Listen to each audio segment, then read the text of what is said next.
Today we're going to be taking a look at the Big Easy Gumbo by Packit Gourmet. This one's pretty easy to make. Just requires 16 ounces of hot water and just a couple pieces to assemble. Inside the outer cook bag you have your directions.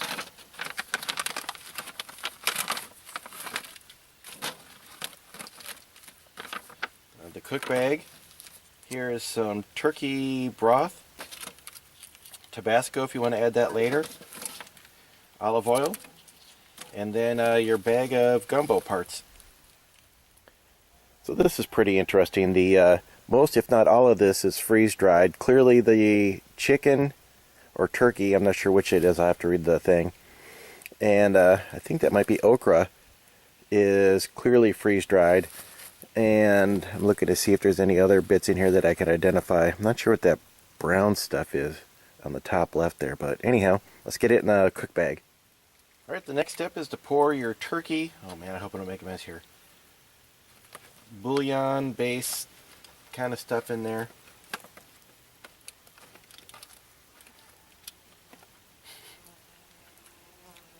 Oh, it tastes good. Oh, wow, it's pretty strong right on your fingertip. Wow. Alright. 16 ounces of water. Oh, that's hot.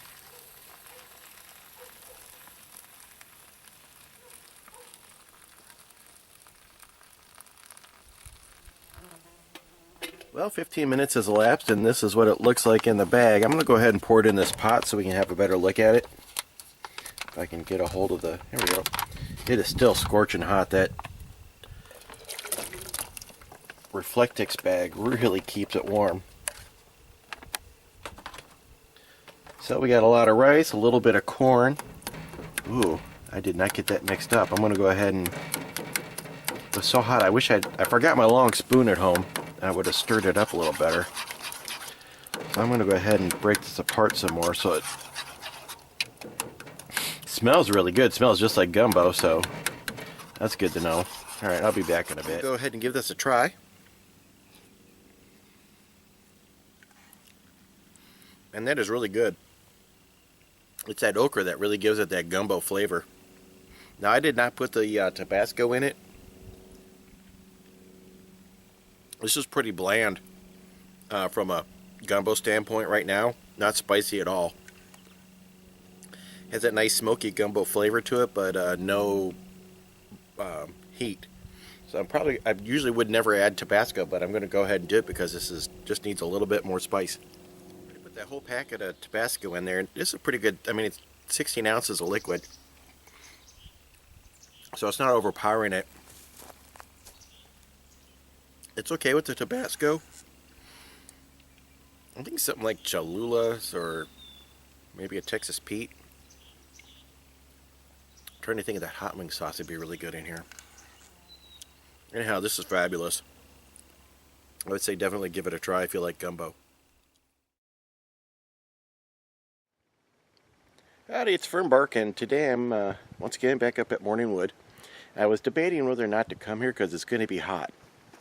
And hot for me is anything over 75, and it's supposed to be in the 80s today, which is actually better than the temperature at my house, which is supposed to be in the 90s. And then a couple days from now it's supposed to be triple digits, so I'm not looking forward to that. And I'm even debating whether or not to stay overnight in this camper with just one 10-inch fan to keep me cool. I know, I'll evaluate in the afternoon. It gets shady here pretty early over the camper, and that fan really does a good job of moving air through there, so you know, maybe it won't be too bad. But the real reason I came is because I had left my fridge on in this plastic shed with a black roof.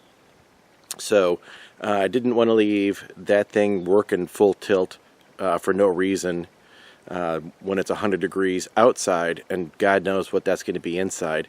There's a plastic window, easy for me to say, in the top. I can't see my finger. Here we go. Right up in there. And I might just take that out. It's just a few screws. Take that out just to let it vent a little bit. And then when it starts to rain again, put that back in. But yeah, that's kind of what's going on here. This is kind of a long ramble. Well, before it got just unbearably hot, I decided just to get up there and take that out. It was like 90-second job, but man, you can already feel the air coming through there. It is boiling hot in here already.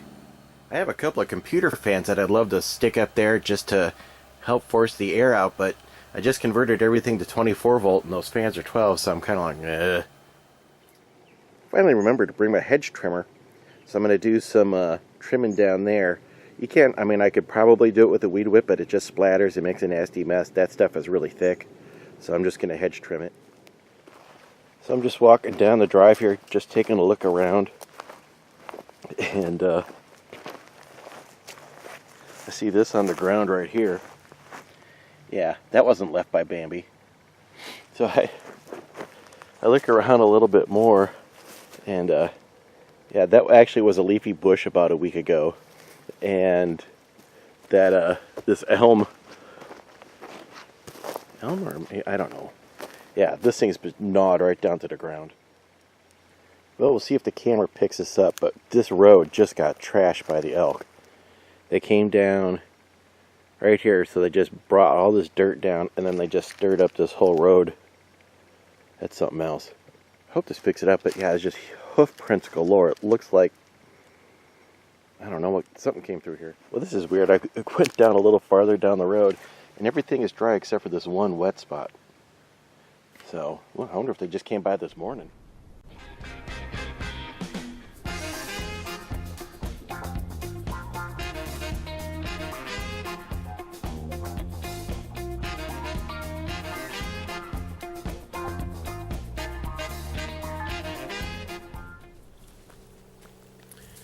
So my trail cam has let me know that I've had elk up here the last 3 days, which is pretty cool.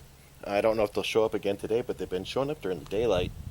And it's kind of funny, so I can't decide if I want to try to be quiet and wait and see if I can see them and walk by. I've seen them walk by before, so it's not really something that I should set as a goal, but it's still cool. Thanks, Plane.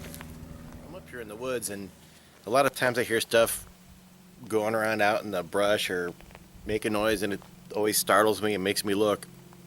And 99% of the time, it's a chipmunk or a Steller's jay or something innocuous like that. But one of my neighbors did say that they saw a cougar about a month ago, and another neighbor saw a bear. So you always kind of got to be on the alert a little bit. So I took my cheap Chinese charge controller that I had one of my solar panels back home, and if you watch the earlier videos, you saw I rigged up my nice midnight charge controller, American made, thank you, and I hooked up my cheap Chinese charge controller to the solar panels on my camper in my driveway. And they're hooked up to nice batteries that I know are good. And as soon as the sun goes down, the cheap Chinese charge controller, easy for me to say, is showing that the batteries are only half full. And I know that can't possibly be true. So I'm thinking that the batteries I had up here that I thought were bad might not be bad. So I want to hook them up to my nice, expensive American charge controller and see what it says. But that's a lot of weight and moving around, so I am flip-flopping on whether or not I want to do that. So what I really need to do is just get off the pot and finally build my solar rack right down there, which another reason to bring that hedge trimmer up here is to clear that thick stuff out too. My whole first summer I spent cutting trees up this. Can't tell if this is a drainage area or a deer path or both. But anyhow, this was the easiest way to walk up the hill, so I cut this area out. And I cleared all these trees right here. You can see my camper over there. Usually we're looking at it from looking in that direction. And I thought this was going to be my view. And had I actually looked at a map and used a GPS, I could have probably figured out this was the wrong way to go in the first place. But every once in a while it's fun to come up here and look in this direction and see stuff. If it's not hazy, I can see Mount Rainier over there, but today is hazy, so that's kind of it's kind of good and it's kind of bad, because sometimes it's fun to be surprised when it clears up and you can see stuff and you're like, holy crap, there's a thing, and it's a big ass mountain. I cut this trail through here. Geez, the huckleberries or something else. I mean, just every foot I took was a half hour of cutting just to get through the huckleberries. I mean, it's walkable now, but man, back then, what a pain. This tree right here fell over in the wintertime, so I really need to take care of it. And then there's another one right here. I don't know if you can tell from the angle, but it's leaning over, that fell in the wintertime. And it's 84 degrees outside, and it's actually pretty comfortable in the shade. I'm not sweating, and I really don't feel like firing up a chainsaw, but it really would be nice to get something done today. What to do?